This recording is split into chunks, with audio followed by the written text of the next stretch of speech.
Hello, welcome back. It's How to RPG, and it's my holiday, and I'm painting, and we've been painting the the doggies. Did that yesterday, and now I'm going to finish them today. That's the hope.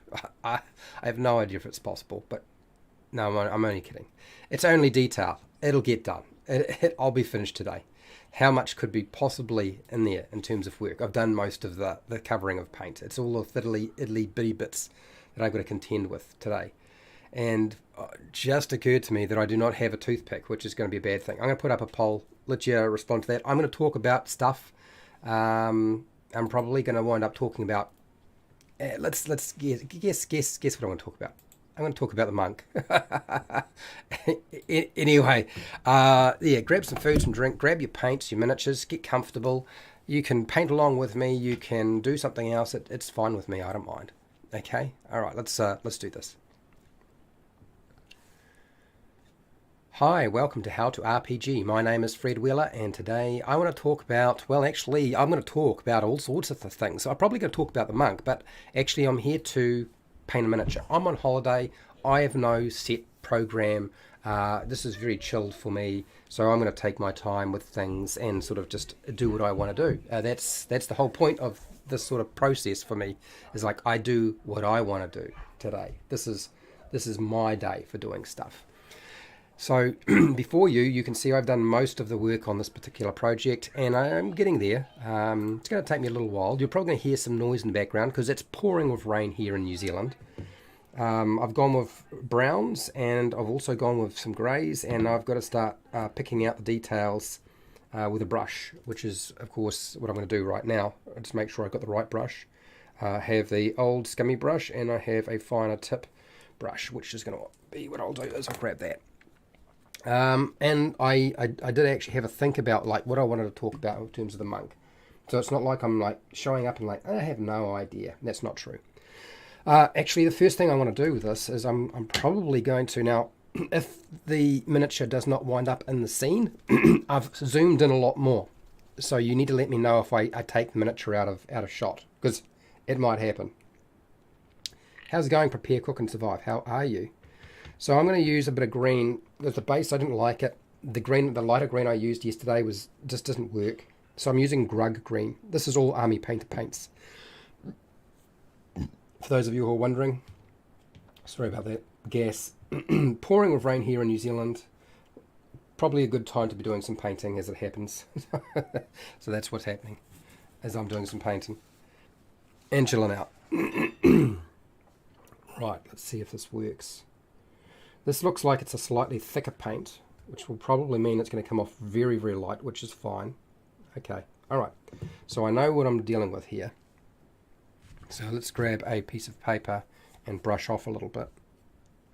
The problem with dry brushing with a brush like this is it's going to actually make a mess of it. It'll destroy it. I know it will. So what I will probably do is I'll put that aside.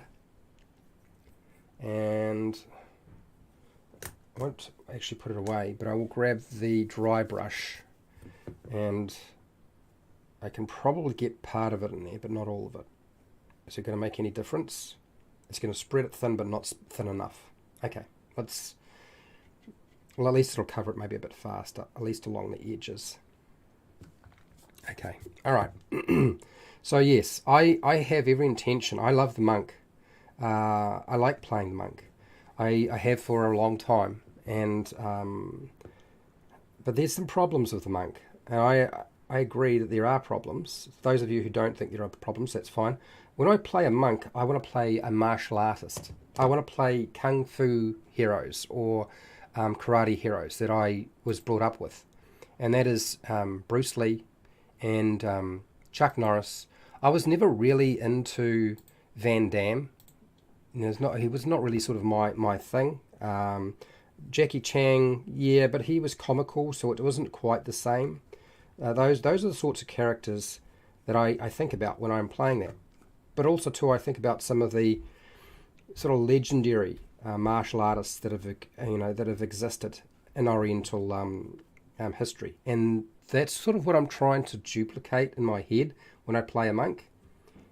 Even though the monk in Dungeons and Dragons is not a monk. It's a warrior monk. It's a different animal. So the first thing is you got to realize that the monk is essentially the martial artist or the warrior monk. Yep. So I understand that, but what it does is it's so weird. Things that normally you would be able to do without having to sort of tap into some special energy, you can't do like everybody else can. All the other classes can do things like that, and you just can't. And it's so strange. It's so strange that I've decided that for some time that I was going to do something about fixing it, and I convinced my group that that should be certainly an avenue we go down. I think the reliance on key points is the biggest sticking point for me, and it's probably the same for everybody else, right? Like key points, there's too much focus on. If you want to do something, you got to spend a key point for everything. Like it's almost everything apart from martial arts. That feature is the only one, and it's really strange because you look at other classes and they don't have a limited resource like key points to do the same sorts of things. If that isn't a big red flag, I don't know what is. Now, I totally understand using key points for using Stunning Strike. I'm all for that. That's fine. No problems. But that is one sticking point. Now, we were looking back at older versions of the monk, and I'm going to say it right now. Older versions of the Dungeons and Dragons monk are garbage. They're actually pretty bad too. And they're very confused. But what I thought it was interesting is they had them down as being able to remove traps and set traps. So what they're trying to duplicate is the concept of the ninja. Because the ninja is a trap setter. It's not like the samurai or your warrior monk goes around setting traps. But the ninja would. How's it going, Pale Rider? Ninjas would set traps. Absolutely. So I can kind of see where that came from in older versions of D&D. Colour is looking absolutely appalling. This was such a bad idea. For those of you who are looking at it and just groaning, groan away. I agree. It looks really horrible. I'm going to have to deal with the hooves last. I can see it now.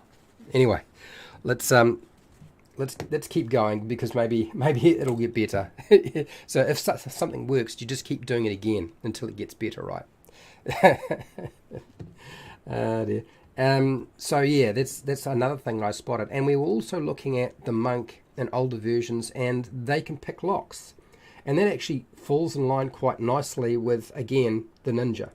If we're not looking at the monk warrior, because they're probably not set up to go breaking and burgling somebody's house, but the ninja, that's a different story. Samurai don't do that sort of thing. That's dishonorable.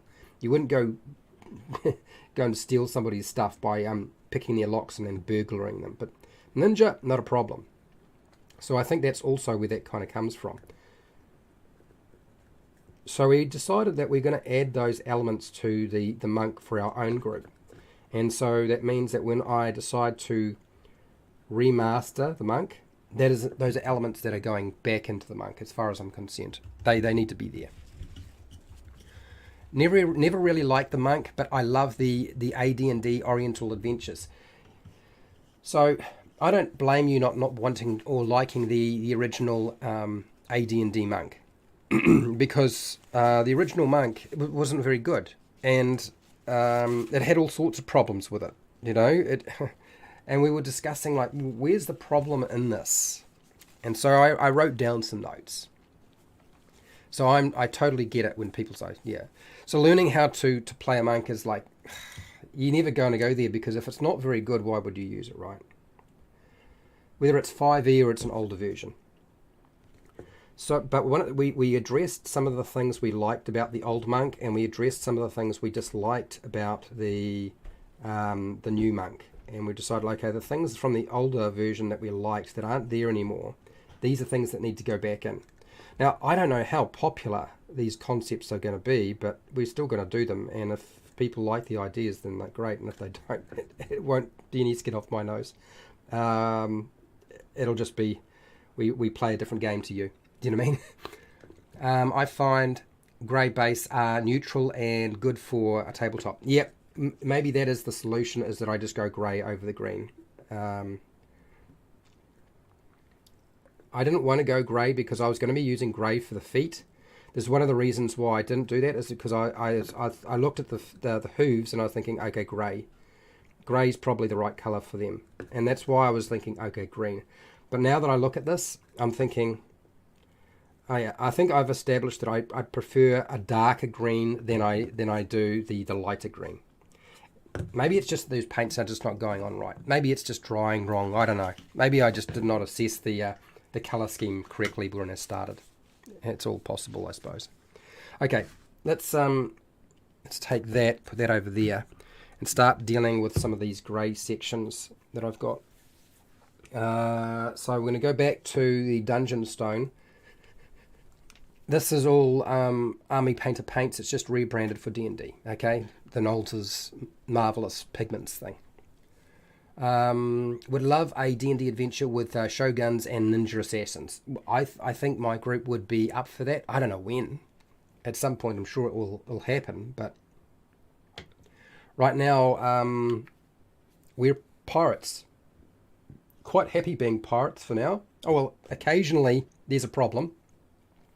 A few of us are having the difficulty understanding that as a pirate, you wind up doing things that aren't very nice sometimes. There is a monk class in Beckme as well. I think it appeared first in the companion set. I think we discussed the monk going right back to basic. We had a big discussion about the whole thing. The reason being is that JP, one of my mates in my home group, is playing a monk right now, and we were like, okay, so which classes did we deal with first? And the monk was on the top of the list because it's being played right now. I'm going to apologise now. My eyes aren't very good. They're getting worse, and so I don't usually select small miniatures, so it's much harder for me to actually get the paint in the right place. So I'm not expecting this to be very good. If I do well, that would be a miracle. The other thing, when I was looking at the monk, not just the lock picking in terms of duplicating what a ninja does, but I was thinking back to martial arts die. The martial arts die, you know, when you actually punch something, why are we starting with a D4? It just, you would be better off just to use martial arts weapons. I'm not suggesting that the progression should go up to 12 for your martial arts die, because I'm not suggesting that at all. But I think starting at a D6, which I believe Wizards of the Coast is going to do anyway, good for them. It's probably about time. It's due. It's just when and where do we have the transition over to a higher dice? And what's the highest dice you should get? And when you think about weapons, honestly, I don't think that going higher than a D8 is actually a good idea for martial arts in terms of your damage die. I think that it would become too much of a no-brainer to just go with, okay, now I can make 2 attacks with at high level and do bucket load of attacks, and I'm dishing out a D12 would be stupid. Even a D10 would be stupid. You know, there's a reason why 2-weapon fighting, kind of the best you can do is a D6. I mean, there are ways of getting around that, but generally that's the approach. It's like the best you can do is a D6. Now, I don't think there's anything wrong with that myself, but yes, starting off, definitely want a D6, not a D4. Hi, Shina, how are you doing? How are you doing? All right, let's do underneath the chest here. Let's see if I can... Man, that rain's coming down hard. I guess the other thing is we talked about climbing and stealth. Again, this goes back to the ninja. We were thinking a lot of this sort of seems to stem from what we envisage as the ninja. And stealth and climbing, we decided monks should be really good at doing that sort of thing. I don't mean it should be something you pick and choose and like, okay, you get to choose that the skill stealth is something you're proficient in or trained in. I mean, it should be just standard for your monk, in my opinion. It should be something that is just part and parcel. Now, whether you get it straight away or whether you get it later on, that's a different story. So that's where my head was at with that and how I'd go about doing it. Um, Vincent, hello Vincent, how are you? I had the luxury of painting my halfling thief yesterday morning. Oh, good, cool, nice. Now this is the bit that I don't like. Is the down the sides there's this tufts of hair, and this miniature it just makes it really hard to tell what is the ear and what is the hair. It's not entirely clear, and because it's so small, it makes it harder. And right now I can just see, yeah, I can just see I'm going to have a whole bunch of hassles with this. The eyes in particular, I'm terrified of the eyes. I should have made sure I had a toothpick with me. But anyway, is that an ear? I think that's an ear, but we'll dress it with a little bit of grey just in case it isn't an ear. So honestly, I don't know. It's so small. Dear. So yes, it's another thing that I will definitely be doing is I will be making sure that our monk, as a new rebuild or remaster, has got climbing and stealth as a set sort of thing. I think that's sort of intrinsic to that. I don't know how much this is going to be all set up like that, but that's where I'm going. And if you're going to have a monk in the front line, either they need to be able to jump in and out of combat real easy or be able to stand there and take it. Since you're probably not going to be wearing armor, because a monk doesn't sort of make sense that you would wear armor, you need to have a few hit points. So I think they need to go up to a D10 for their hit dice in 5e. I think the hit dice is just too low. It needs to be a lot higher than that. When you think about the kind of physical endurance training that I had to do when I was doing martial arts and what the warrior monk has to do and put up with, it's far more rigorous in many respects than somebody who's wearing and carrying armor. And then of course there are warrior monks that do wear armor. Do you know what I mean? So it's not like every warrior monk is never going to have a weapon in their hand or never have armor. The only reason they don't wear the armor is so that they can move faster.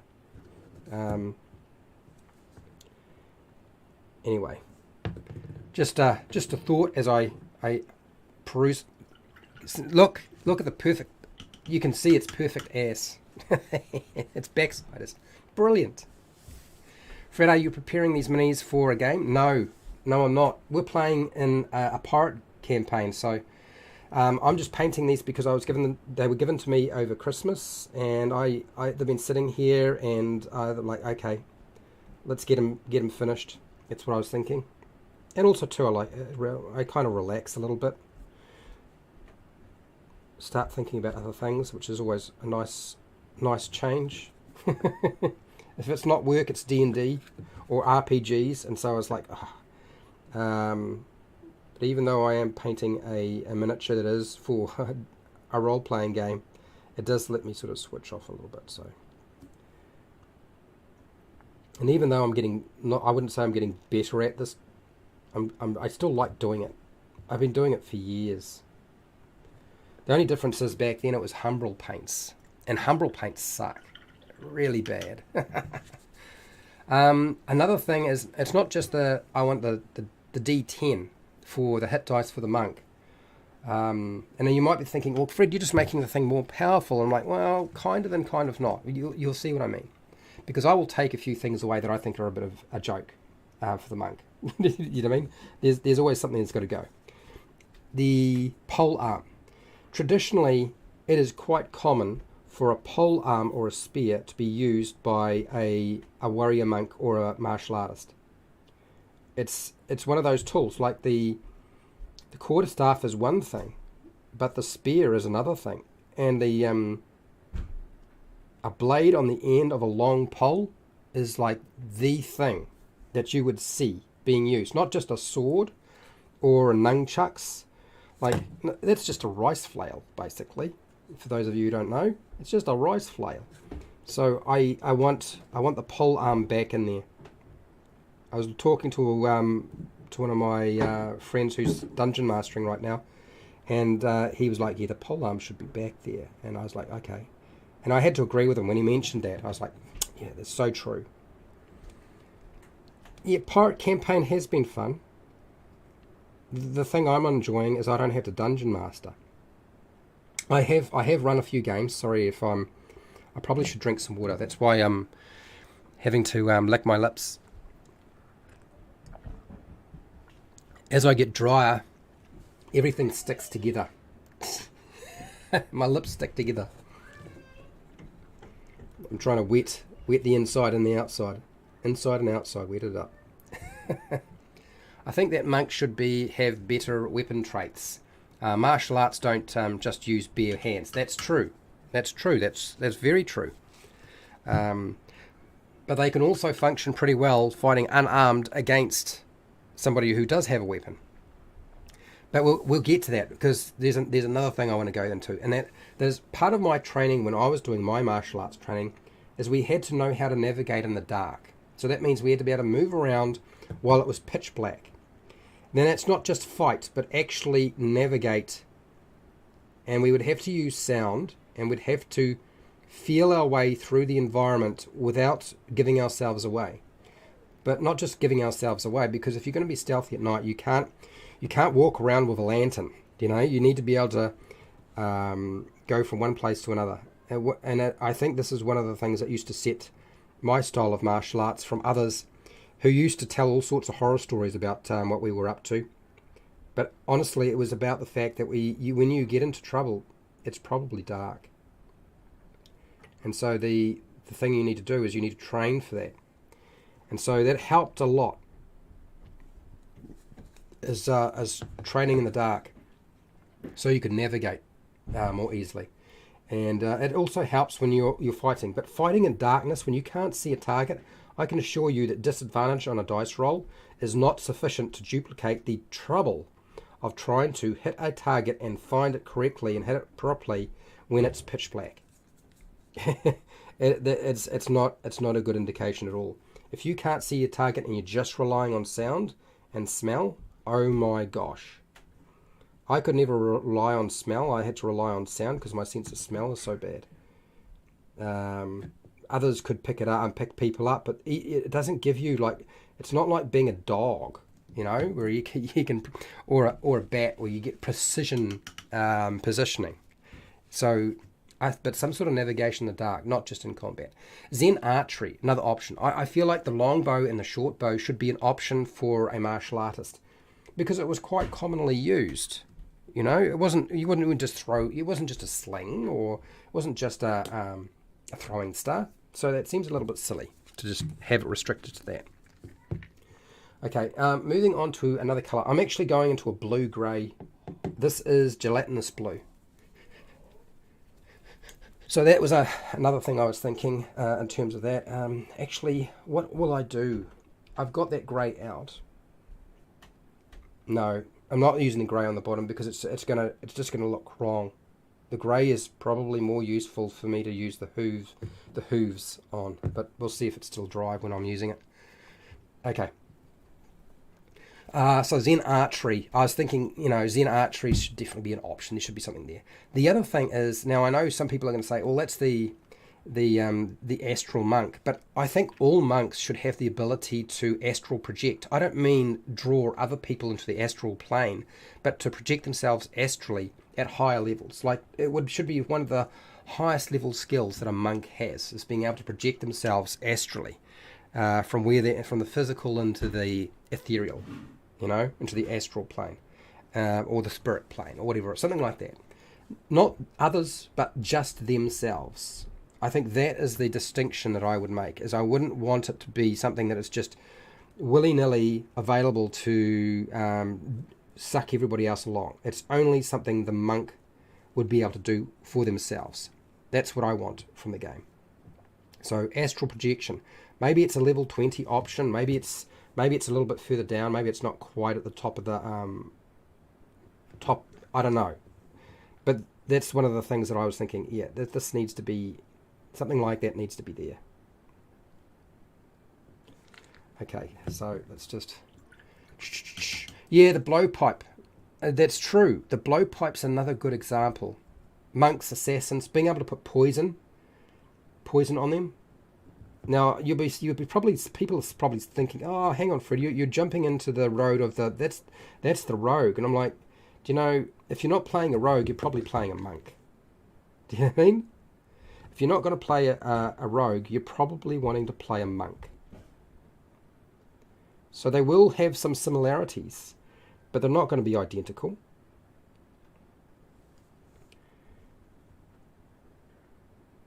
So, yeah, just a few thoughts on my part in terms of how that might work. Okay, all right. I don't know how that's coming out, but we'll see how we go. The crossbow, bow, almost silent. Yeah, I'm not so fond of the crossbow, but I don't think it's necessarily a gone thing for me. But I definitely feel like the bow when I think about the samurai and even the warrior monks. They used bows, so I don't know why we're taking it away. Now, where am I? I'm grabbing this paint here, and I don't know, this isn't working quite the way I'd hoped. This is really a bad idea. When you start stroking off paint on a small brush tip, it's just going to destroy it, which is exactly what's going to probably happen. At least this is the older one. Okay, this is the just under the chest. That's better. And okay, next on my list of things, Drunken Master option. We were talking about the Drunken Master as an option, so you know the idea being that if you drink alcohol, you can deal with more conditions. Like, in other words, you won't be affected by the condition straight away. It will affect you later on, but not while you're currently pissed as a fart. I mean, that's really where we were going with this, and I like the idea, but I also was thinking, well, I actually like the idea that you could pick a style of fighting, or maybe a couple of different styles of fighting. How is it going? How are you, Big Kid? Big Kid is a patron, by the way. Hello, welcome. I have a monk in the current party, and I'm running, and he felt weak initially, but at level 6, he is badass. Yes, certainly they can be badass. Now, I'm not suggesting that the combat function of a monk should be ramped up. Not at all. But there are certain things that you kind of envisage a monk doing, and they just don't do them now. But I want to be able to have the Prey Mantis style, or the Tiger Claw style, or the Iron Fist. And really, that's really pulling from the concept of. Well, this is at least showing it up. It's actually pulling out the details. It's pulling from Iron Fist from Marvel, but it's also there is a style of fighting called Iron Fist, I believe. So, you know, it would be nice if you could pick up something like that, or, you know, Prey Mantis, or there's a whole bunch of them. I'm not very familiar with Kung Fu. I'm certainly what I practiced was mostly karate, which is Japanese, not Chinese in its origins. Although all martial arts go right back to India, but we're not really here for a history lesson. And I'm probably not in the best space to be able to do a history lesson anyway. So yeah, I like the idea of including different martial arts styles. That would be like just the best. I can pick a monk, and I can pick, as I level up, I can pick different styles that I would learn. And that just strikes me as exactly where I want to go. If you want a good example of a drunken master, look up Emmanuel Augustus. Okay, all right. Let me just see if this is working. Just stroke gently. Okay. Maybe just a little bit more to come off.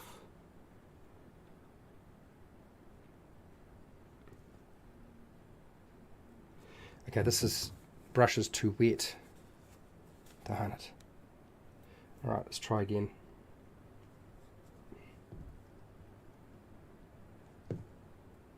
I've got to be careful. Too wet and it's just not going to work. Okay, so that's not too bad.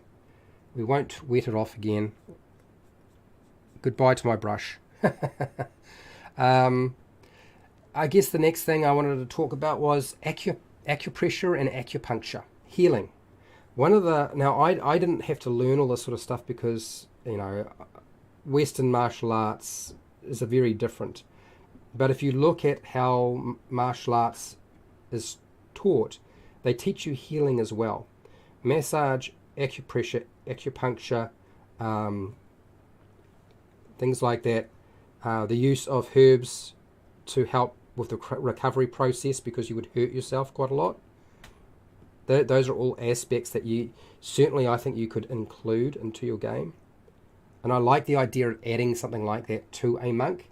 Certainly that would be a much higher level capacity. I don't think it should be low level. I think it should definitely be sitting in the higher range of beyond level 10 or something like that. That was sort of where my head was at with regard to that. It's like I want it to be there. And I think my group were pretty open to the idea of let's do something like that. So that's kind of cool. And then I guess the next thing along the lines of that was we were talking about followers, and I think it makes sense that if you get a bit of a reputation, that you would have followers. They would be other monks, warrior monks. They might be martial artists of some kind who respect you, and you are mentoring them, or you are now their sensei. So I like the idea of including that concept into the game, where you can have your followers be somebody who's trying to learn whatever they can from you. I think that's got a lot of value to it. Pardon me, sorry. Okay. That's too much paint. Brush off, brush off. Let's just check. Yes. Yes. Okay, put that aside. Cool. Let's grab the next one. I might do this down the sides here now while I've got paint on this brush. Let's see how we go. Another thing wasn't just healing, but with the followers, I was thinking it would be good if you, at some point, I don't want them to have a castle as such. For a monk, that doesn't seem appropriate, but a monastery or a dojo. So somewhere around level 10 or higher, where you get access to, you get to build your own dojo, or you get to build your own monastery for the warrior monks that you might have under your care, or who are learning underneath you. But a dojo would be just as good, I think. Hi, Shiner. Healer monk training for people who want more options, but not all monks would know it. Acupuncture is a deep skill. Yes, it is a deep skill. And yes, that's true. It could well be an option that you could pick up and decide, make a choice. Do you want to go into this field or not? Actually, it's not a bad idea.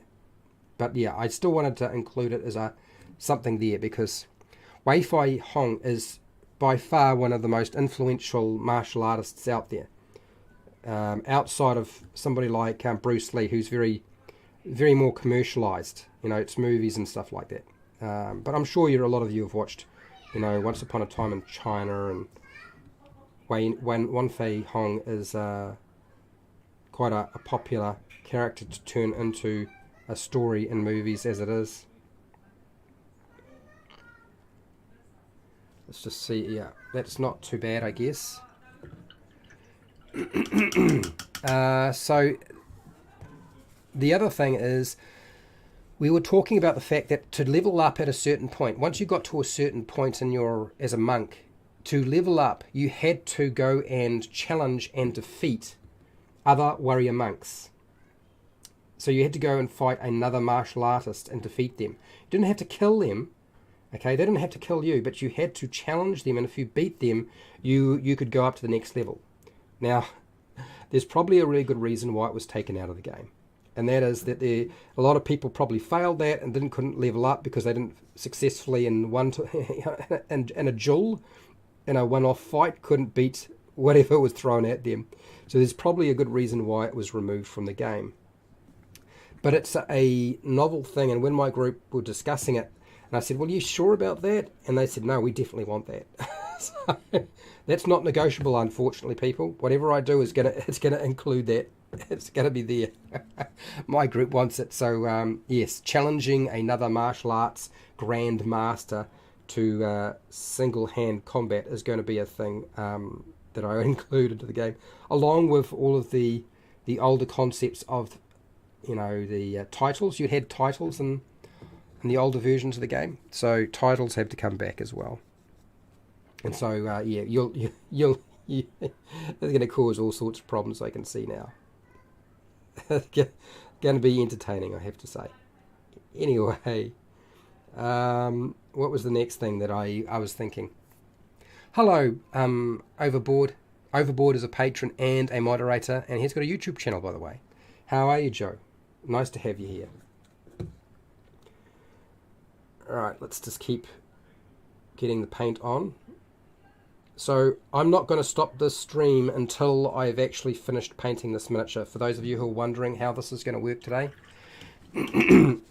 time-wise I seem to be doing all right, so that's all right. Drink of water.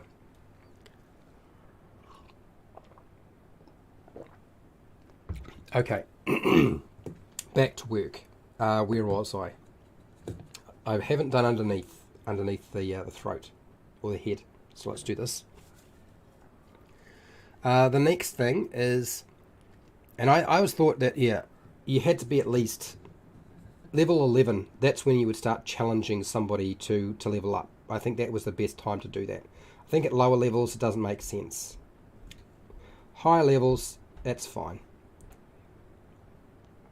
And again, as I said, you don't necessarily have to worry about your character being killed, because the other person's probably not necessarily trying to kill you. That would be a silly thing to do. You'd have no masters left. If everybody just challenged each other to level up, then there wouldn't be very many people practicing at all. It would be a very small group of individuals left. It would be an odd situation. Okay, this is not working. Again, knew it wouldn't. Dice Goblin, hello, how are you? Who is painting, Fred or his brother? My brother is too busy. He cannot make it. I am doing the painting. Okay? So that means it's not nearly as good as it would be. If it was my brother, he's much better at this sort of thing.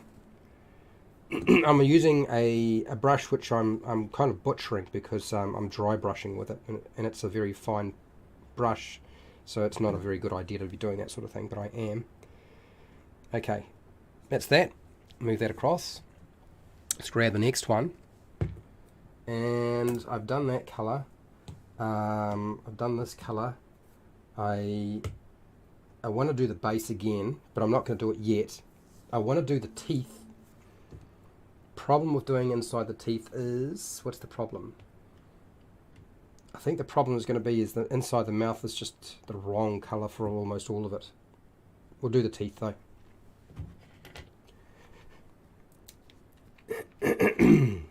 Let's do this. So I'm using just a little bit of, and I'll probably have to use a different brush because it won't be small enough. I'm using skeleton bone. Okay, it's an army painter paint if you're wondering. Again. Okay, let's just put the cap on that one. Yep. And much smaller brush required. And I will have to wet this, and I cannot dry brush, but I will need to only put the paint on very, very small amounts. So this is going to be interesting. I'm going to hold my breath a lot right now, so bear with me. Now, we had another discussion. We discovered the old monks used to be able to speak with animals and plants. I thought that was quite amusing. I kind of felt like that was stealing from the druid. Because unless you cast a spell, druids and monks can't even talk to plants and animals. So it was weird to see that there. I'm going to say that now. It really was kind of strange. So I don't know how I feel about that.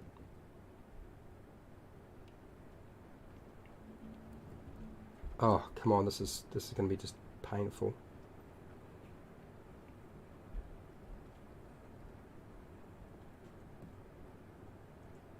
Yeah. Yep, it's going to be painful. Man,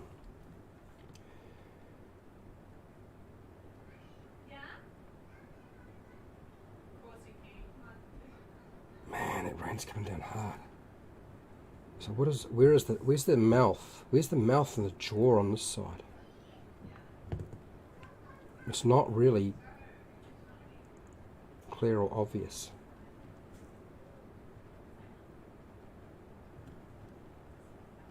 Okay, I think I got him.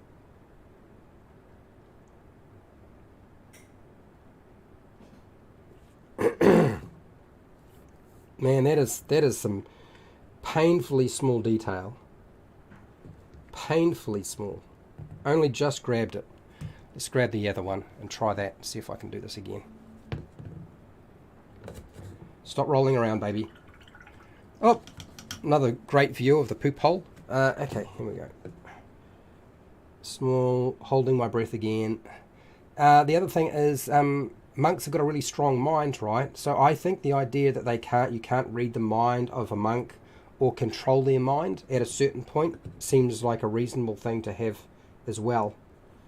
I am aware that a lot of the things I'm discussing they kind of fall into the realm of messing with magic or giving them something that's quite powerful.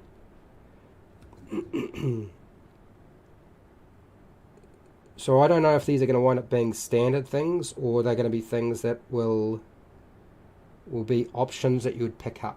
I'm still not completely sure, but I like the idea of duplicating that because it does make sense to me.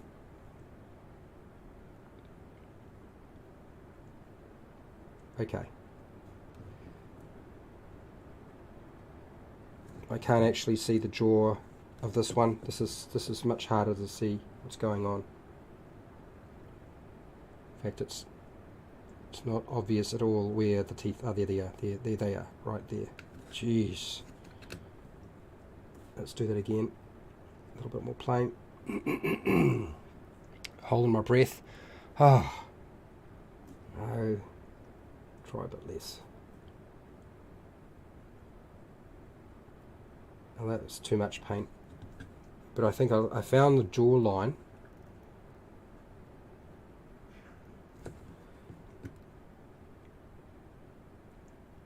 Okay, so there's the jaw line. The jaw line should go further back, but can I do that without messing it up? I don't know. Okay, alright. Let's give that a little wash. Next. Going back to the next one.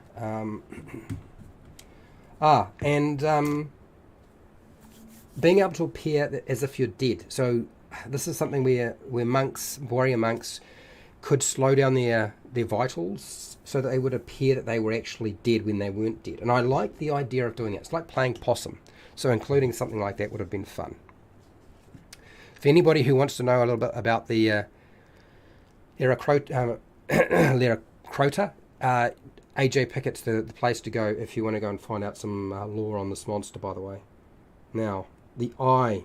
The eye is going to be my worst nightmare. I can see it now. Almost immediately, I'm already starting to feel the nerves and the sweat starting to form. I'm going to use a couple of different colours, I think, to make this work. Ready skin. What's this? This is Kobold red, and I've got a Cambion red as well. So I think I'm going to use both of those. But I need a toothpick. Ah, there they are. Aha! Haha! I do have a toothpick. Thankfully, I need one with a really sharp point.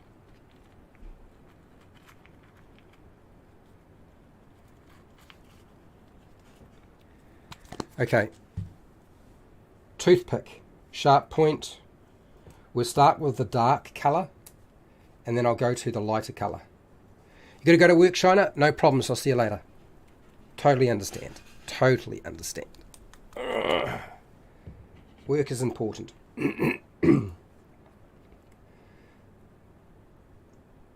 So yeah, some way of slowing down your vitals seemed like a fun thing to include as well, and I really wanted to have something like that in the monk, or at least the option for it. Okay. So this is very close to the brown, so hopefully if I miss, it won't matter too much. Let's just dot, dot. Okay.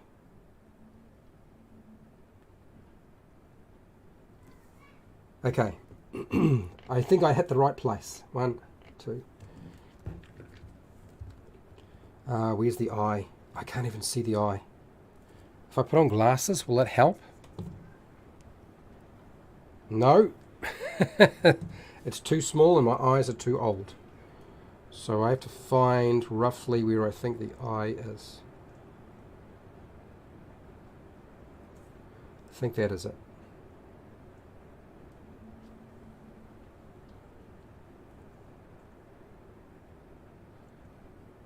Okay. Alright. Cool. Done that. I'll do that again. Since I've got eyes for both of these little animals. Yeah, well, I am trying to relax, but it's not easy to relax when you're doing eyeballs. Eyeballs are hard. If it was a bigger miniature, I would be a lot less.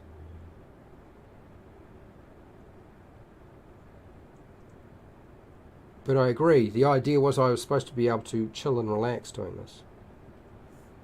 Ah, okay. Okay. At least if I miss, the dark red isn't too... The dark red has helped me pick out where the eye is before I go with the full-blown red. I had thought about this a little bit. It's like, I need something to help me as a guide.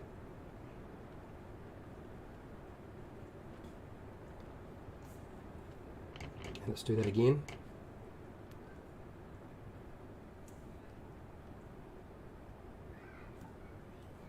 Okay, so I think that's at least partly pulled out where the eye is so that I don't miss too badly when I put the red on.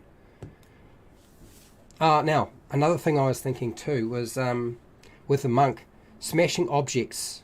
I feel like monks, breaking bricks, breaking boards, breaking objects seems to be something that monks should, I think, be able to do quite well. This is Cambion Crimson, by the way. We've done the Kobold, now we'll go to the Cambion. And so I wanted to have something that would help duplicate that concept. So I don't know how that would look, but I certainly like the idea of it. And then the other thing that I was playing around with and thinking about, like, how can we turn this? It's kind of going back to the different styles of fighting, but how can we go back to some of the concepts that are around doing something that's cool? Is there a way of extending the concept of the stunning strike to include something like the Iron Fist or the 1-inch punch from for anybody who doesn't know, Wing Chun, there is the 1-inch punch, something that was popularized by Bruce Lee, but certainly not invented by him. And I like the idea of having the 1-inch punch as an option, or the Iron Fist, or the is it 5-step exploding heart technique from Kill Bill, like that kind of idea going on, or the Kiss of the Dragon. For those of you who remember the movie Kiss of the Dragon with Bruce Lee, I want that sort of idea in my monk. Whereas there's a point where they can strike you and it does just unbelievable, horrible things to you. I think that would be quite fun. And all of these things are very combat based, and that's a little red bell for me in terms of trouble, because I haven't been able to pick out enough of the non-combat stuff that needs to be included, I think. Okay, so red eyes are pretty much in the right place. How did that work out? Nice. I'm going to have to wash these miniatures. There's no way I'm not going to be able to get away with not doing that. They're going to have to be washed. And I don't mean washed in a bath. You know what I mean. It's... Okay, holding my breath. Jeez. Eyes.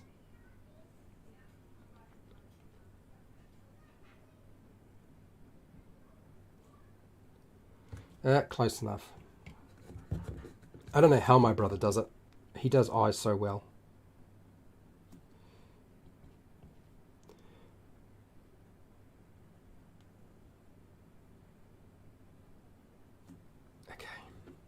All right, I got red eyes in. Wahoo! Was anybody thinking I would fail on that task? Because I would have thought I would have failed on that task. Now, I am going to go. I think I should go back over the teeth because I don't like the teeth the way they are right now. They just don't look right. So I'm wondering if maybe I should go over with just a really deep white. White usually looks like garbage when you put it on. Yeah, some sort of monk philosophy teaching. I don't know what. I was actually thinking the warrior monk would have teachings in religion, but again, it depends on what sort of monk you're playing. If anything, I don't even think it should be called the monk. I think it should be called the martial artist. Do you know what I mean? I don't want to call it the pugilist because I don't even know what the heck that is supposed to be. Do you know what I mean? Don't try to explain it to me, by the way.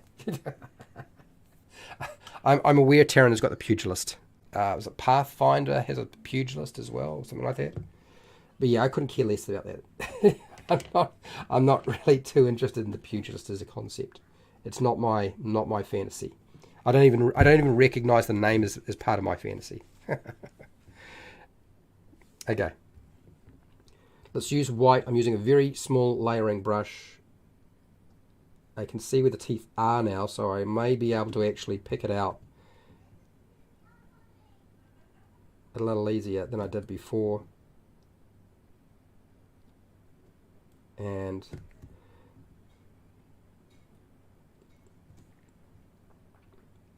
it's certainly helping, but it also looks very, very white.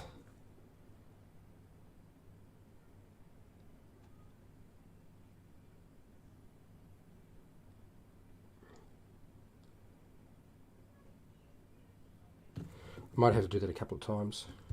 There's a tongue in there. I don't think I can paint that tongue. That tongue in there is red. Can I get the tongue in? The problem with red is it's a shit colour to deal with. It really is. If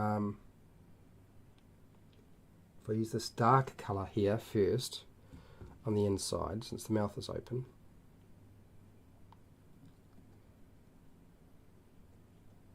And get it in there.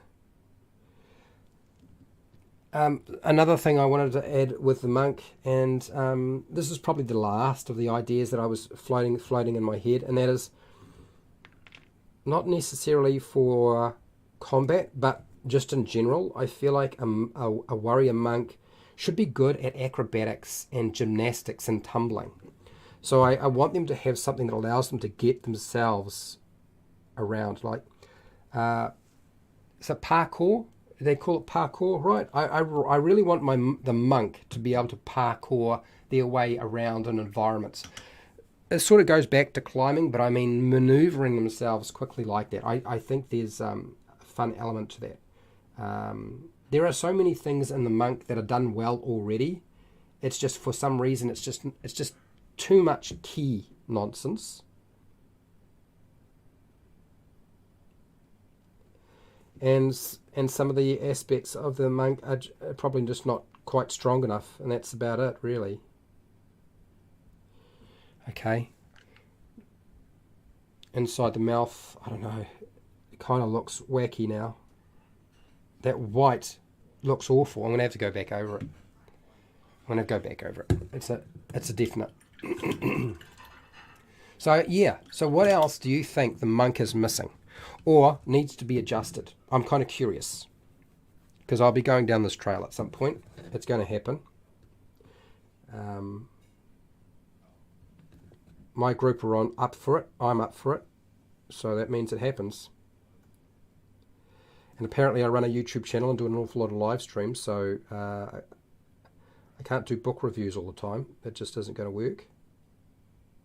And I don't want to talk about 1D&D or D&D Revised or Pathfinder's classes, frankly, or anybody else's classes, ultimately.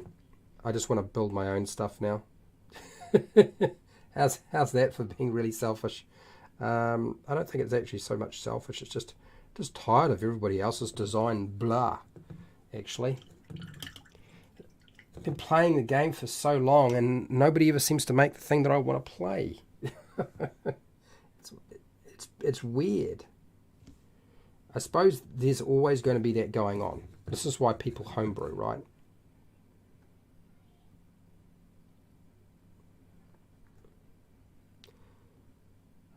There.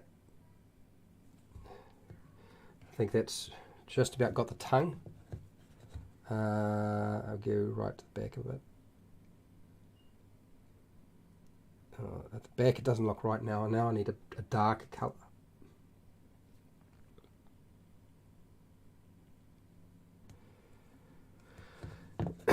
Hopefully a wash will help. I don't know. Pain tolerance. Yes, pain tolerance is a thing. Absolutely, I agree. Pain tolerance.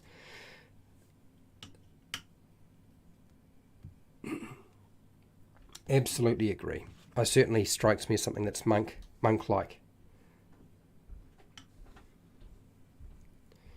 And okay, cool. Right, I've put that lid on. I've got that done. I've got that done. The teeth look awful right now on that one, but it helped pick it out, and I probably should do it again. Okay, so that's what I got distracted by. Teeth. Pardon me. Oh gosh. No matter what I eat, I can't get rid of this problem. I got so much gas. It's gotten worse. Okay, so I'm using white. This is a Vallejo white, by the way. If you're wondering what sort of paint I'm using, it's Vallejo white.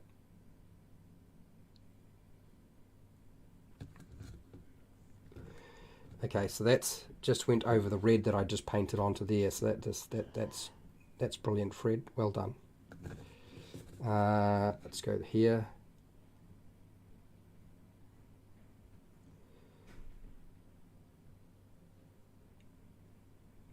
Okay, no.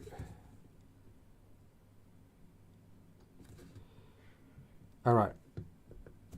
Little bit of a patch job here. Yeah, this is very much why people homebrew, because they're trying to get the thing that they want in the game. And I have homebrewed, but I haven't homebrewed to the extent that I am planning to. I've been talking with other creators, and a lot of them have wanted to rebuild classes, but a lot of them are just sticking to making subclasses rather than rebuilding the entire class, just because of the fear factor involved. There's always that fear that you'll wind up just making a mess.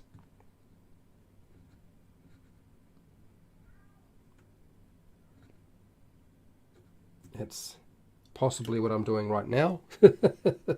Whatever happened there, I don't know. Let's just grab a bit of this grey. Is that grey going to work to hide it? I don't know. Put it somewhere else. Here. Is it going to come out? Yeah. Okay, cool. Sweet. Did come out, thankfully.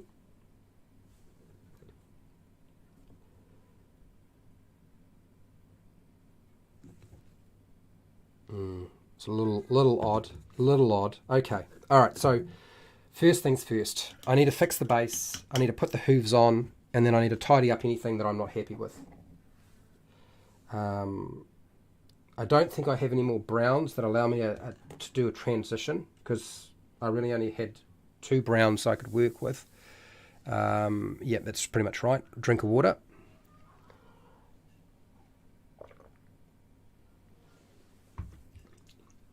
So that awful green that I've put down, it's got to go. It's still got to be green because I'm using grey. I'm using a grey colour for the hoof. So let's go with this one here. And let's just repaint this thing, because this looks awful. Is that the right brush? It's very fine. That is the standard brush there.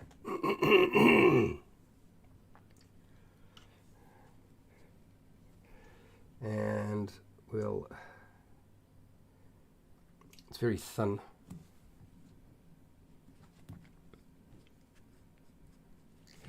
Okay, let's see if this works.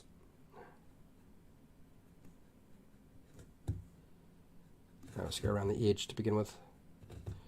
It'll allow the paint to dry on the brush just a little bit so I can get a lot of the wetness off it. And I can fix it up on the other surface. Let's keep going. This green doesn't cover very well too. This is another thing that's sort of a bit frustrating. When something doesn't cover well, it's a bit hard to sort it out. Oh, Dungeon Master Josh, how are you? Just came in and heard the last of what you were saying. Are you talking about rebuilding classes or just making some new ones? No, I'm talking about rebuilding the 5e classes. Literally rebuilding them. Either they're doing it for, Wizards of the Coast is doing it, but I hate what they're doing. I can't stand it. It feels so lost. So I want to just do it myself. I would much prefer to do live stream or video content showing people me rebuilding the classes the way I think they should be rebuilt, rather than talking about Wizards of the Coast stuff, Josh, honestly.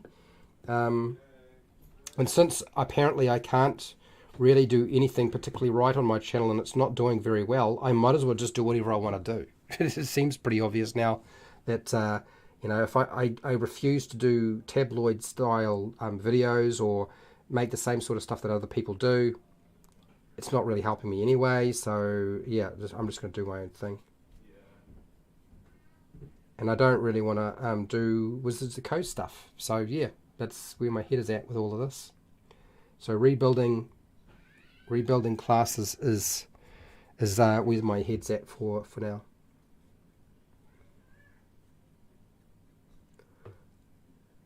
I don't know how you feel about it, but I know that's how I feel about it. And I think tomorrow I will talk about rebuilding the fighter. I've been wanting to rebuild the fighter for so long. I know a lot of people are quite happy with the fighter, but there are elements to the fighter which are lost on people. And I know why they're lost on people, because they've taken half the game away. And they've added a whole lot of stuff that just doesn't make any sense. I agree with you. I have thought a lot about it. Yeah, you know what I would love, Josh? If suddenly, with Wizards of the Coast putting out all of their content on Unearthed Arcana, is that people would do a really quick, like in a couple of minutes, if they're doing a video, and just say, this is the stuff that I don't think works. I don't think it works. I don't think it's appropriate. I don't think it's actually addressing the issues. And then show people how they would rebuild it. These are the types of videos I would much prefer to watch, because I get sick and tired of listening to people's commentary on Unearthed Arcana about stuff, and so I just stopped watching it after a while. I would much prefer, heck, I'd be even more interested to watch them in a live stream rebuild something. So, very, very, very, very, very interested in what other people would do with the classes other than Wizards of the Coast. Yeah, I got tired of talking about Wizards of the Coast stuff pretty quickly. I did like 2 videos, looked at one D&D stuff, and decided I don't like talking about it. That's exactly how I feel, Josh. It's exactly how I feel. And a lot of the player base have moved away from D&D 5e anyway, but still the vast majority are either into Pathfinder or D&D 5e. And so if I've got to be talking about D&D 5e, I want to talk about my home brew for D&D 5e, or my home brew for Pathfinder 2nd edition, if I had one. Or I want to talk about something else. But yes, that's where my head is at with regard to that. God, that base looks better, but still whack. Still looks whack. Okay, let's get some more green on here. What would be the first class, if you were to do something like this, Josh, what would be the first class you would tackle? I'm kind of curious, anybody in chat too, if there is a class that you would like to see rebuilt, which would be the first one you would go for? That doesn't mean you can only rebuild one. I'm just saying, like, which one would be the first one you would tackle?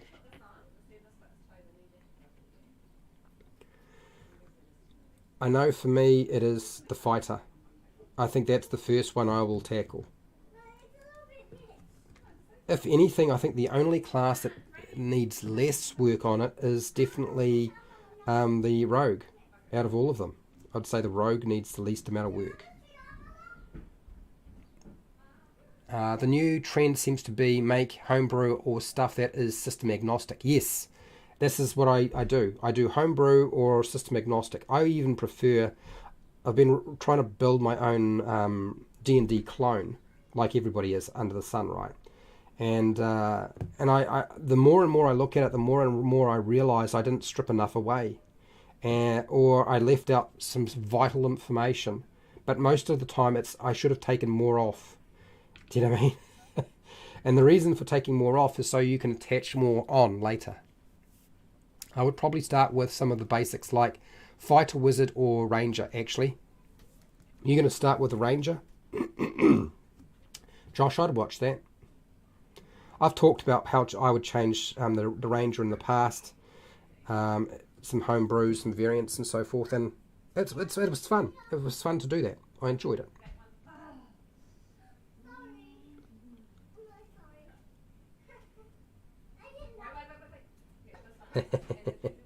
Here we go. Let's get this in here.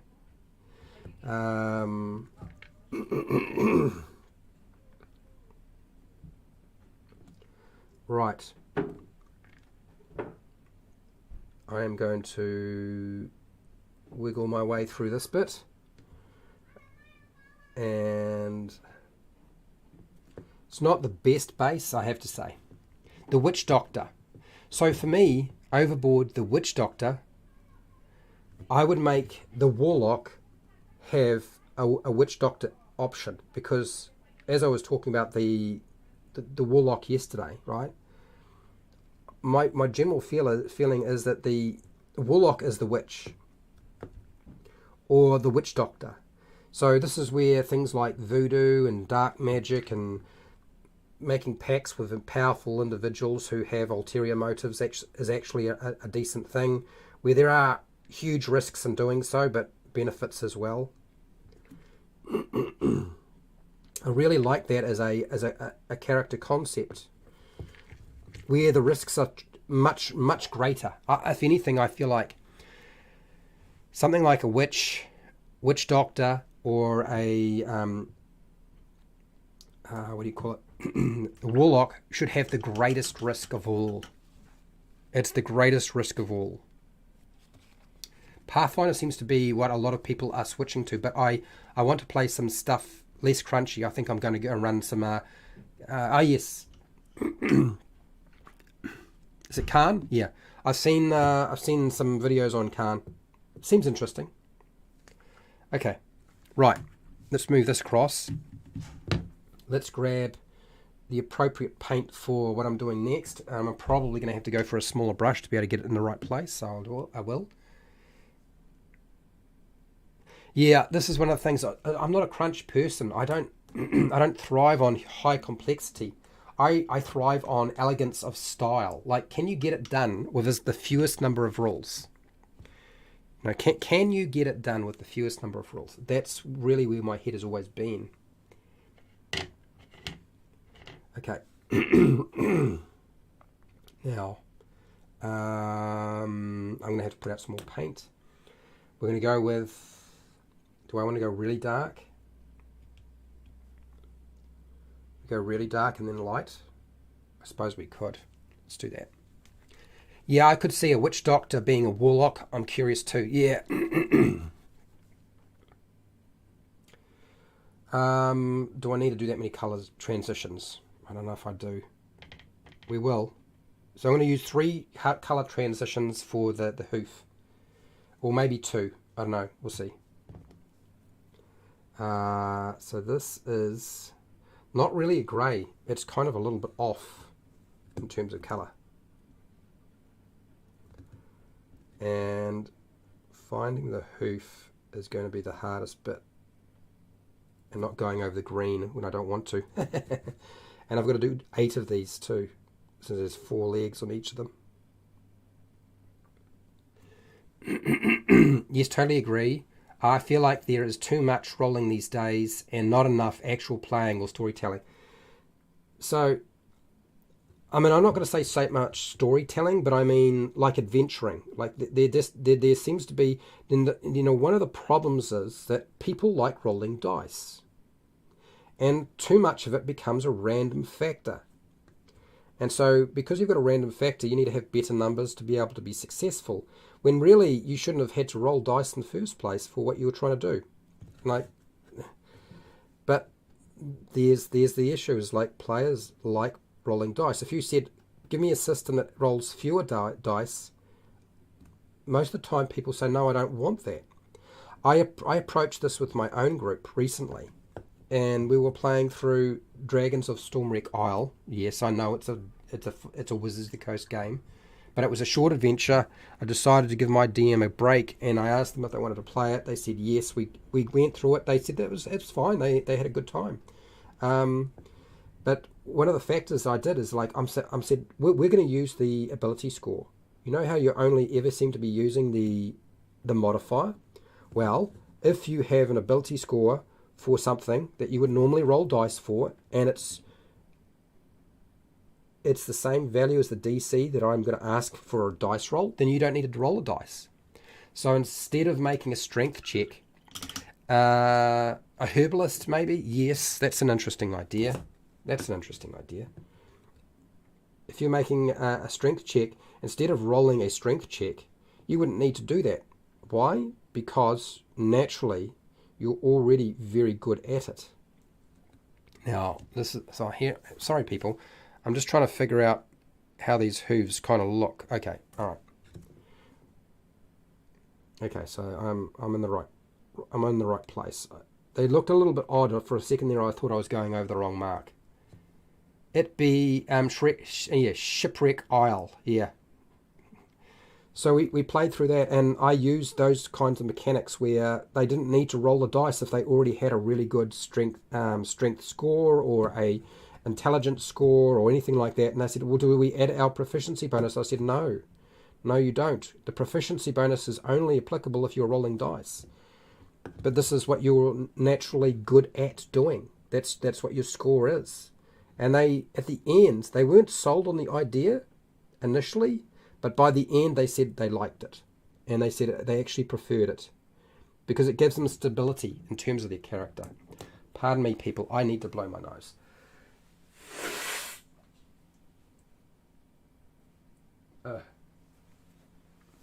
Oh boy. Yeah, it's the problem. Still trying to shake this sickness. It's just not going. Yeah. So I won't talk too much about the adventure because, yeah, I'm not going to give Wizards of the Coast too much time, frankly. But yes, we played through that, and yeah, I tried using ability scores as a major aspect of the game, and it works. Honestly, I mean, maybe it doesn't work for everybody, but I feel like it's the right direction to go. Which is why I tied it into the RPG that I was developing. Is like I want to be able to use ability scores, not just the ability modifier. All right, let's see. There's a few very difficult locations to get to, so bear with me, people.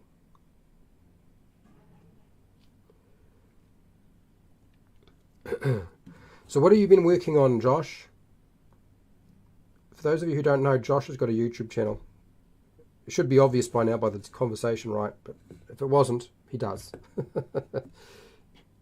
We have hung out together. It's just a long time ago.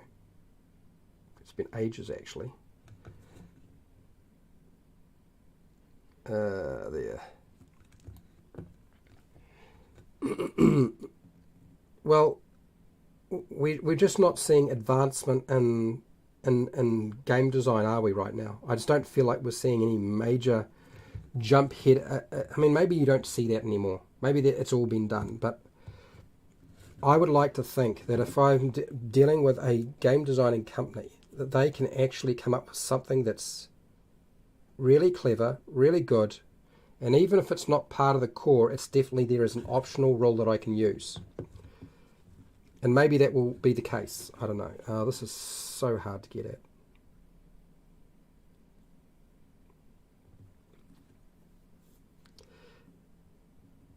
This is so hard to get at. Look at that. That's such a pain. right between the legs.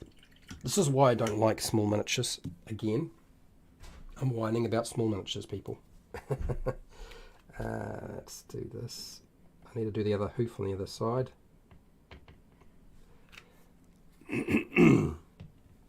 Now, okay, so if I go a little bit of brown,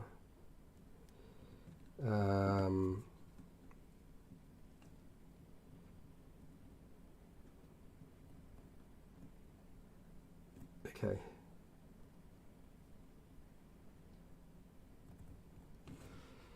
Because I missed a little bit of paint on one side of the leg. Okay, alright, kind of a slight patch there. Oh, I've been crazy busy with some personal, professional life stuff. Oh, okay. I know, boring. I've been getting back into running more games on my Discord. Oh, fair enough. I would love to run or play in a sea campaign, just sailing around and exploring new lands. Am I crazy? No, I don't think you're crazy. To be fair, I actually like we're playing a pirate-themed campaign right now, as you know, and I've enjoyed the idea of going from island to island. The only problem is Skull and Shackles runs into one of those issues that I have, and that is we're pirates, so we really have to follow the story. We can't just go and do our own thing, and we can't go kind of exploring. We kind of have to go. There's set places. The world is already mapped out for us. Do you know what I mean? And I think that's where my head is at. Is like, I want to play a nautical campaign, which is kind of like the original Star Trek, where, you know, you go where nobody else has gone before. That's the sort of concept I'm looking for, I think, in a nautical campaign. So that means the next time I run a campaign for my group, I have to make sure I don't map out the entire world, that I leave a lot of unknown locations, unknown parts of the world where the world is not completely mapped out. They will have to find stuff out as they go. I think that's going to be far more interesting. Do you buy your minis or 3D print them? Well, I don't have a 3D printer, and 3D printing in New Zealand is extremely expensive, so I don't do that. My brother does have a 3D printer, but it's not cheap to do, and it's certainly cheaper than buying Games Workshop miniatures. But I have stopped buying miniatures. I could have bought some these holidays, but I decided that I had so many miniatures left to paint that there's no point, that I was just getting silly. So I decided not to go and splurge. I was all ready to go and buy a book, and then I said, like, well, why am I doing that? I haven't even had time to read all the books that I've got that I want to read.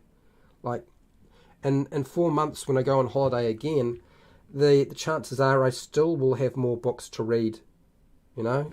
So, and people have sent me stuff to read as well. So I've put a hold on buying miniatures and books right now. And you know, I guess the problem is to Pathfinder. Even if I was going to look at Pathfinder and do rules on Pathfinder, they've gone and changed. They're going to change their books. Like there's major adjustments. You know, Pathfinder Remastered is a thing now. It's in the works, which I totally understand, and I know they need to do it. But it just means that why would I want to go and buy their stuff when I could just wait until their new stuff comes out? So yeah, that's sort of it's a sticking point for me right now. I have some players that literally just ask for a sea campaign, so I have been looking at how to make a fun pirate style story. Yeah, so we're playing through a pre-made one, which I think Simon has had some issues with. You know, it's not so easy to find everything sometimes in these pre-made adventures. It's called Skull and Shackles. It is a Pathfinder Paizo adventure path, and I've played it before. We died the first time. We died early on. I had arguments with him about how long we lasted in the campaign, and he's like, no, we played all the way through, and I said, no, you did, not me though. When I was playing through, we all died and got eaten by crocodiles.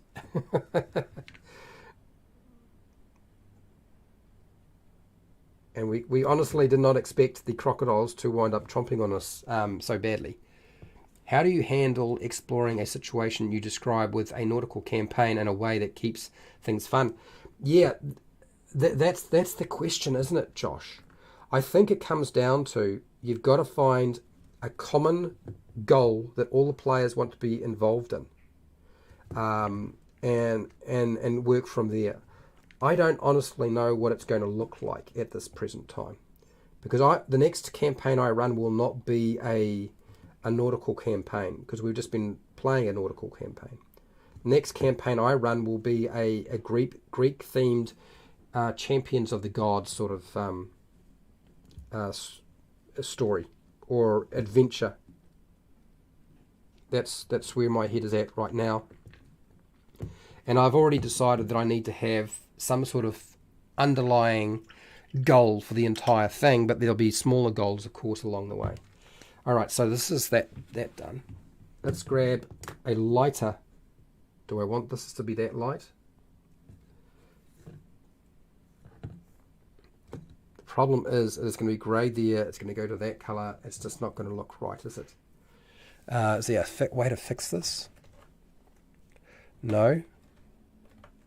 Oh, that's what I should have done. I should have gone with really dark green. If I'd gone with a really dark green, that the base wouldn't look quite so shite. Let me just see. Okay, so let's clean out this brush. I'll add in a green.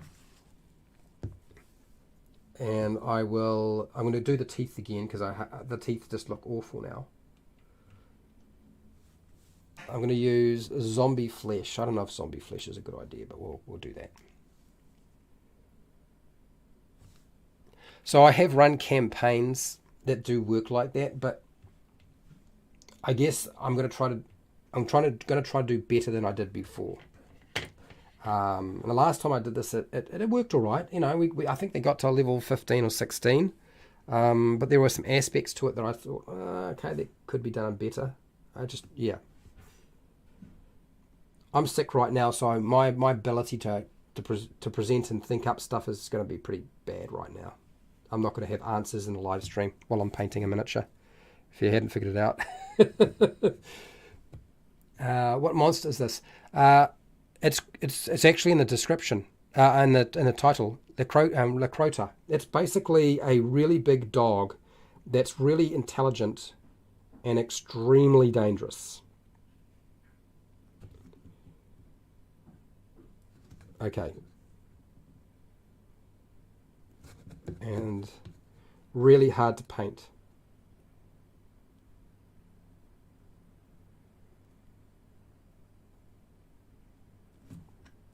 Yep, really hard to paint.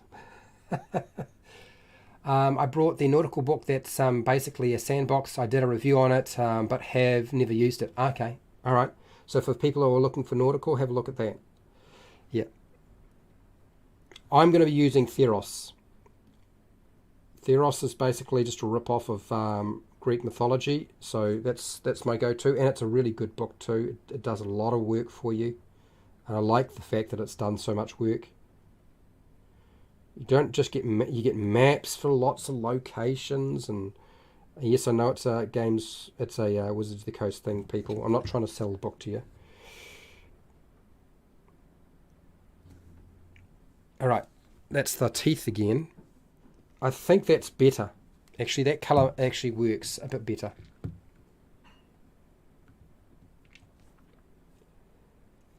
Well, because you missed it, Josh, because you're talking to me. I'm really fascinating to listen to. I'm only kidding. I'm only kidding. Dear. Okay. Let's. I hate little miniatures. Give me big monsters any day. Anything that's large size, give me those. But don't give me this. Don't be giving me this. Hey JP. Hi Fred. Are we talking monks this week? Yes, we are. We're talking today. We're talking not this week. Remember, we talked about the monk last time we were playing in our game. I don't know, what other classes what are we going to talk about next time we meet up for our pirate campaign? I don't know, JP, you tell me. We've already talked about the rogue, the fighter, the monk. What else are people playing in our group right now? I mean, we could talk about the wizard, but even though I love the wizard, I just don't want to talk about the wizard. I know that sounds weird. It's true, haha. I also didn't even read the title. I got in from mowing the lawn and sat down at the PC and clicked the button. Wow, that's the best way to go. I don't even have to have a decent thumbnail or a good title. You just jumped in. And of course, it's got the worst title because it's got part 2. Okay, all right. So I'm really unhappy about the base green that I've got here. It's driving me nuts. We're going to go troll skin and see if this base can be improved. Because right now, let's get real. It looks like shit. It really does. The base looks terrible. I shouldn't be focusing on the base. I am aware. This is stupid nonsense. This is what gets you a heart attack, right? Because you place too much stress on yourself because you're a perfectionist. I can't help myself. I'm a product of, I don't know what am I a product of? I don't know what I'm a product of. So yeah, JP, what else have we got here? Who else is playing something that needs a bit of a tinker? Well, this might actually work out better. This darker colour is actually probably going to help a little bit. It's also very thin. There's one thing I've discovered with these paints you've been noticing. I haven't been watering it down with water because they're so thin already. Like these Nolzur's paints are so thin already, which are basically just, as I said, armor painter paints. So let's go over this. This will darken it up a little bit. Probably make the base look just a tad better. I can't remember, is somebody playing a cleric in our group? Not that the cleric really needs too much of a fix-up, if you asked me. Or is it a paladin? Have we got a paladin in the group? I can't remember. God, that paladin makes me laugh when we start thinking about, let's fix the paladin.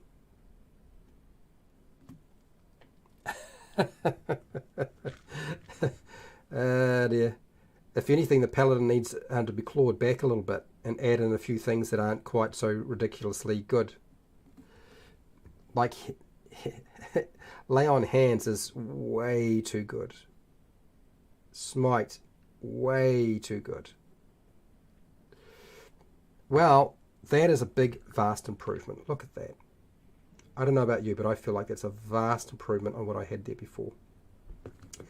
I'm spending way too much time on the base of this miniature.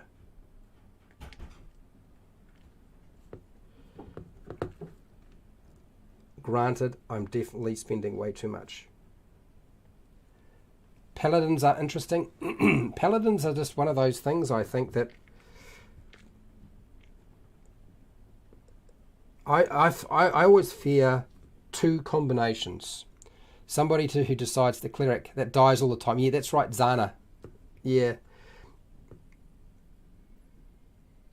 I don't think that's because of the cleric class. I don't think Zana's dying all the time because of the cleric class. I don't think that's got anything to... I don't think that's the problem. As you know, we're not going to go into that detail though. Okay. Much better. Much better. I'm much happier with that. That's good. Let's do that with the other one as well.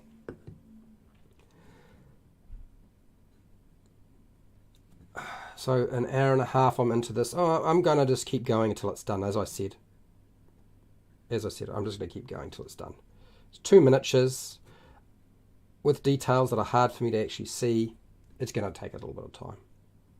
For those of you who are painting now, or at least getting close to that time, it looks like you'll get me for a little bit longer. I don't know about another half hour, but I feel like I'm getting close to this, the end of this. I don't normally wash a miniature during a live stream because the paint's usually not dry enough, but I am tempted to do so today. So for those of you who are like, is he actually going to try to wash a miniature? Yeah, I might actually put a wash on. Zana is attracted to death. Not damage, but death. And we love Zana for that. You know, the number of us who love my home group, when somebody dies, generally there's only one person who will generally cry. Well, maybe two people about dying. And one of them, as he knows, JP does not like to die. AJP, you don't like to die. You do not like it at all. But also Zana, the person who plays Zana, does not like it. But it's funny because when you're playing in one of my games, it really doesn't matter because you can just keep playing the character if you really wanted to. I don't really care about that sort of stuff. But reincarnate. Everybody just chants reincarnate every time somebody dies in my group. It was funny. I was expecting them to try to reincarnate me, but they decided to use raise the dead. I was like, what happened? What happened somewhere along there?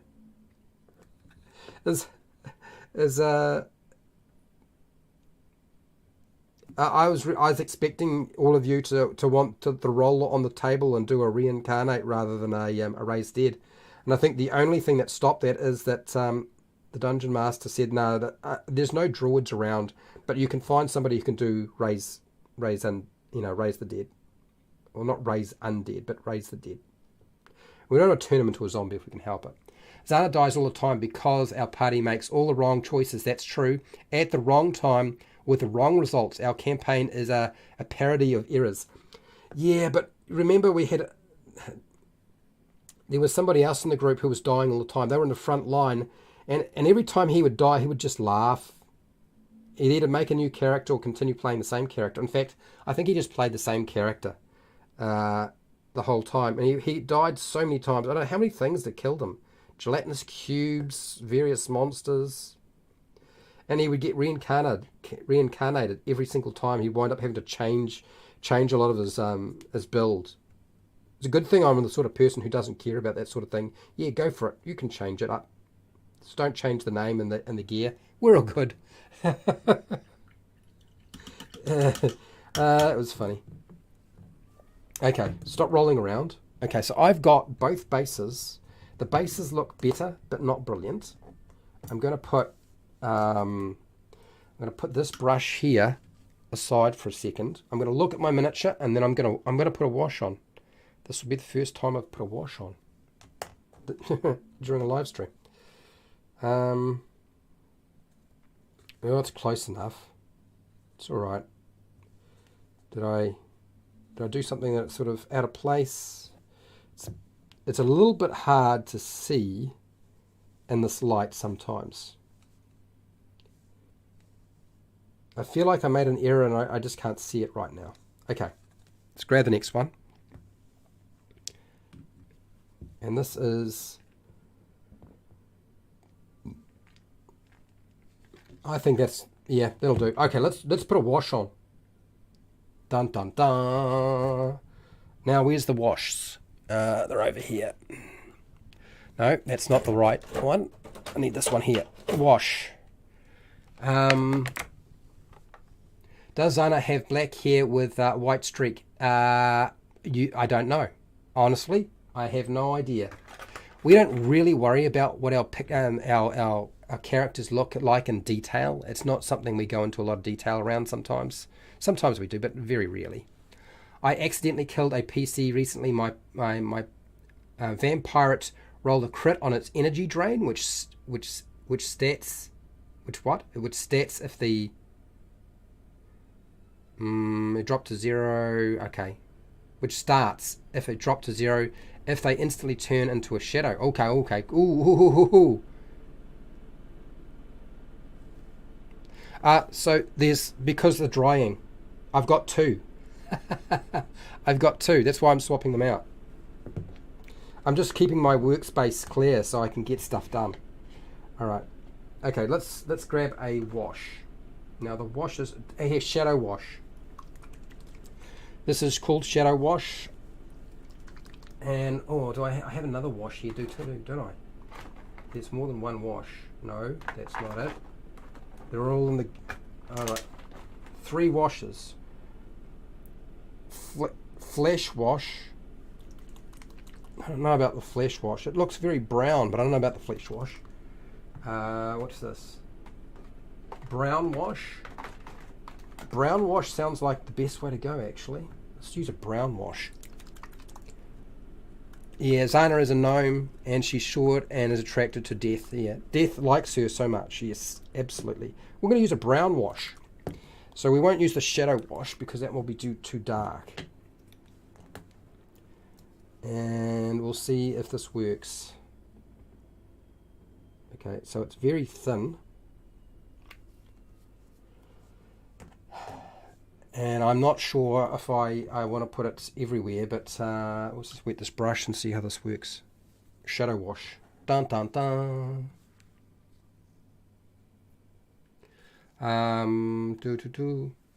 Yeah, I have 2. Yeah, I have 2. I'm working on 2. That's why it's taking so long. Okay, so first off, along the back.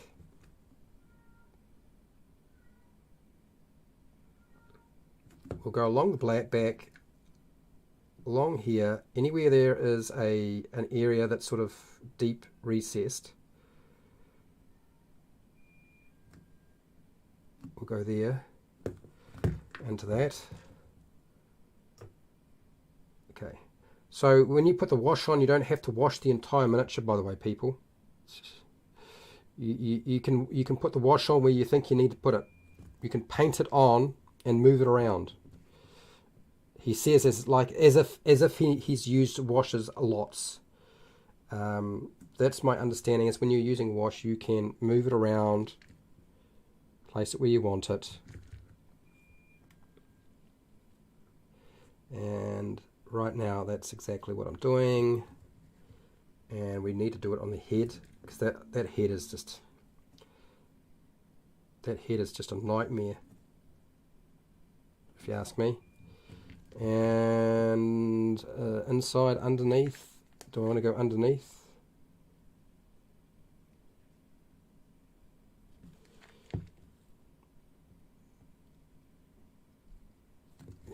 Something like this.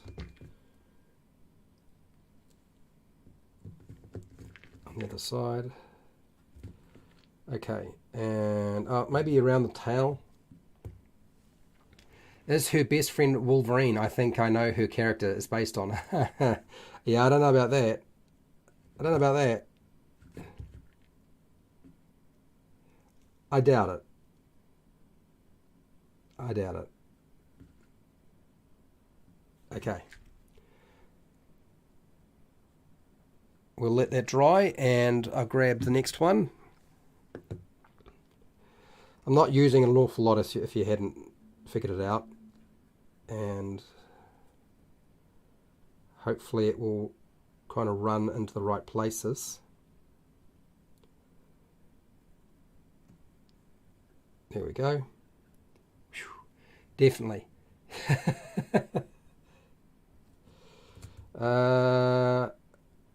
And here and here.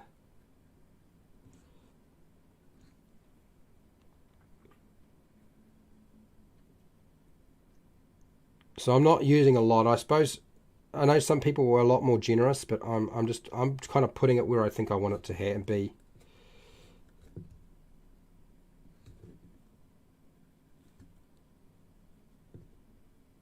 Okay, this side here in particular, because it's quite light on this side. I might actually have to put a bit more out. That was a bit of a surprise.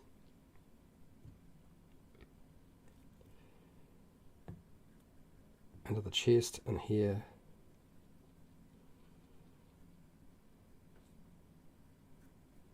Stroke along there. Not really too worried about that one there. Okay. Alright. Let's grab some more of the brown wash.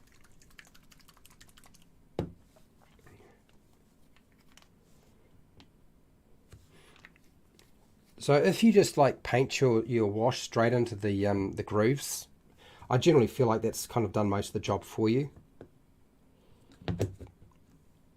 Now, because I don't really want to have to re-highlight everything. That would just be a drag. So screw that. All right, the head. With those, there we go, that's more like it.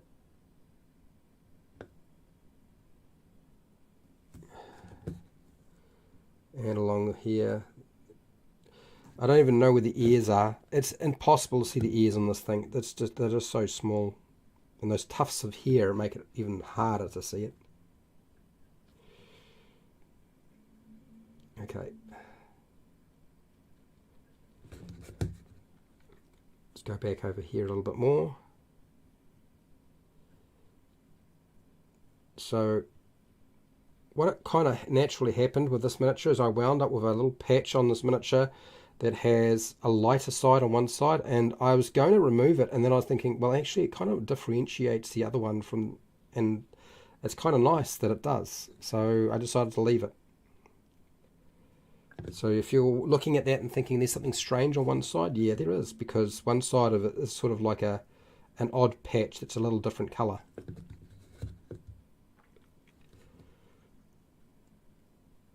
Okay, alright, so the brown wash I think has done its thing. I'm going to put a different wash over as well. I'm going to grab the other miniature. And I need to do another. Sorry about this, people.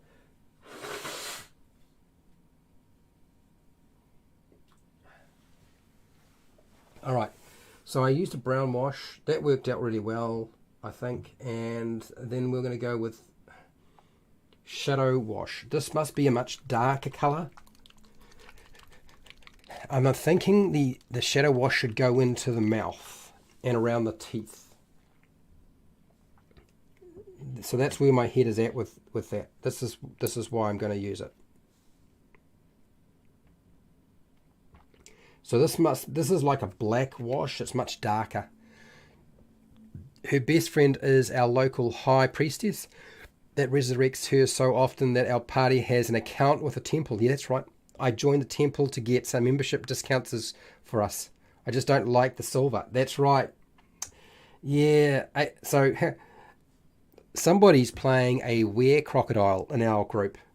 I'm waiting for the were crocodile, JP's character, to kill everybody. It's going to happen. It's just a matter of time. Something will go down and we will all die. And it will be hilarious. Okay.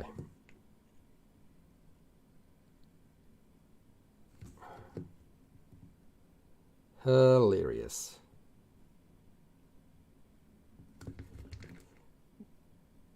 Okay, that's fine. And we'll do this under section as well. Where that is. I'm going to just paint on the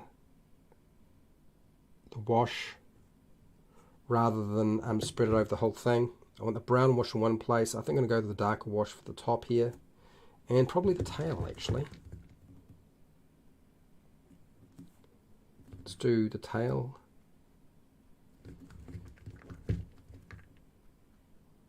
It's not quite so pretty. It's a little bit darker. Maybe even the hoof. Yeah, let's do the hoof.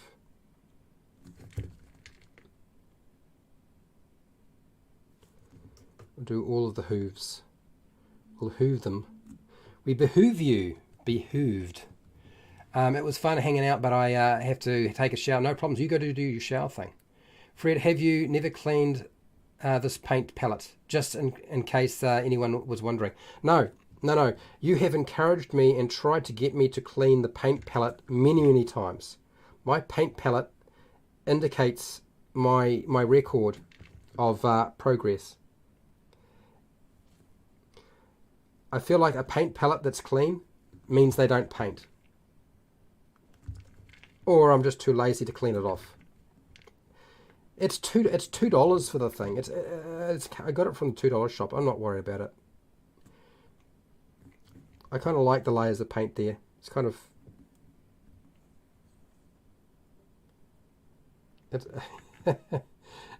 You're not going to get me to clean it off. It's not going to happen. Okay. That's fine. Actually, not too bad. Okay, all right. All right, let's do this last one here. So inside the mouth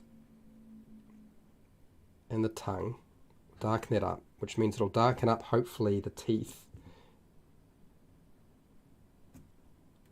so that they're not quite so pristine. And then the hair around here as well. No, not where the brown is. Leave the brown alone. But underneath, where the grey is, we will use it where the grey is.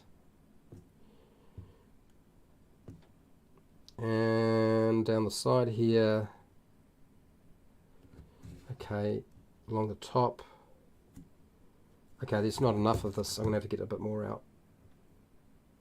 Yeah, it's too little. Okay, shadow wash again. And you're probably wondering, what are you painting tomorrow? I'm probably going to paint a stone defender, or let's do the tip of the tail. Stone defender or an oaken. What is it? I don't know. I'll find it. It'll be around here. I'll show you what I'm thinking about doing tomorrow. Oh, I can hear the rain stopped. Yay! That's good news. The rain has stopped. Washing myself, a little wash here, a little wash there. Put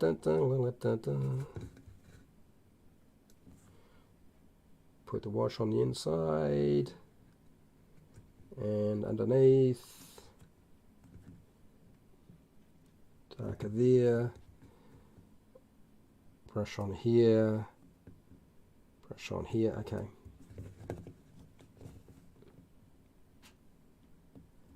Okay, it's definitely looking better than it was.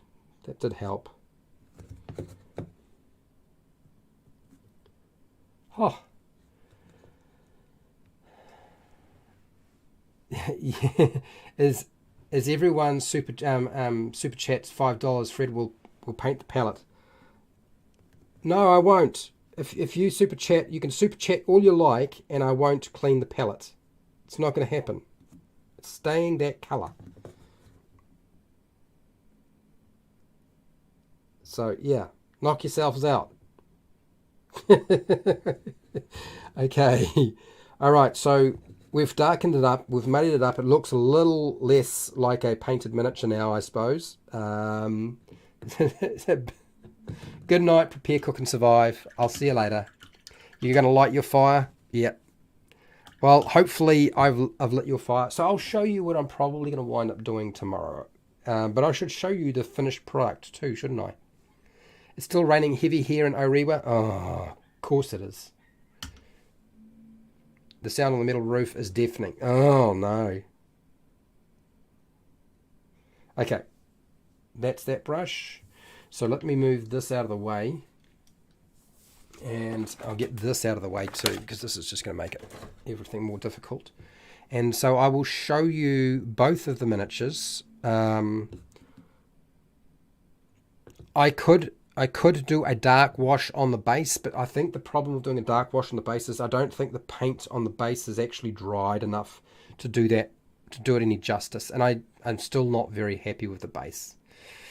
Anyway, let me at least show you. I can't bring it closer, because if I bring it closer, it will just go all funny. So I'm just going to stick in the center and do a little rotate.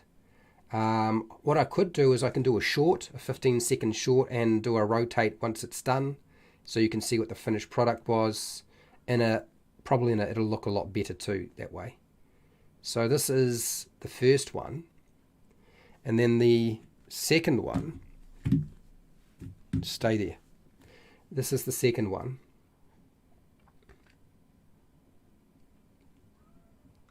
I wouldn't say the details are the best. It's a pretty simple creature too, so and so that's what it's wound up looking like, and as a final result from a 51-year-old with bad eyesight and a very unsteady hand. I do not kid you. And yeah, I think the face and the jaw could have potentially come out better, but it's about as good as I can get it. So that's both of them. How's that? That's done. Nice. Yep, nice. Hello there. How are you? I'm about to disappear. But before I disappear, I suppose I should at least show you what I've got here. So this is what I was given to me over Christmas 2022, and it's been sitting waiting to be painted for a while, and it's this. So I got sent this. So it's a stone defender, and there's an oaken bolter. I feel like both of these are going to give me trouble. I was looking at one of them and like, there's so many hard to reach gaps. It's going to be painful. So it may be this, or it may be something else. I still haven't really decided. I've got time. So yeah, that's probably what's going to happen. Is either it'll be one of these, or it'll be something else that's floating around my office that I haven't painted, that I should have painted a long time ago. Let's have a look at our chat and our poll. It's still raining. Okay, so let's just look at this poll here. And it's end the poll. 15 votes. Okay, so do you think the monk for D&D 5e needs fixing? Yes, 46%. Okay. Undecided, 26%. No, 13%. So there's 13% don't think that's okay. Just watching, 13%. Okay. Well, it's not a definitive. It's not like 15 votes means a huge amount, but it's kind of interesting to know, those of you who hang out with me doing this. We should do it again, like tomorrow. That's probably what's going to happen, is I'll be back tomorrow. Anyway, let's leave, and we'll finish with a dog. So, thank you everybody who showed up. Thank you to my patrons who support me. Not to do this, because this is not what they support me to do. They don't support me. I'm on holiday, okay? I'm on holiday. Thank you for everybody who took part in the poll, everybody who hung out with me and chatted in the chat. Overboard, JP, Dungeon Master Josh, and Prepare, Cook and Survive. Who else is there?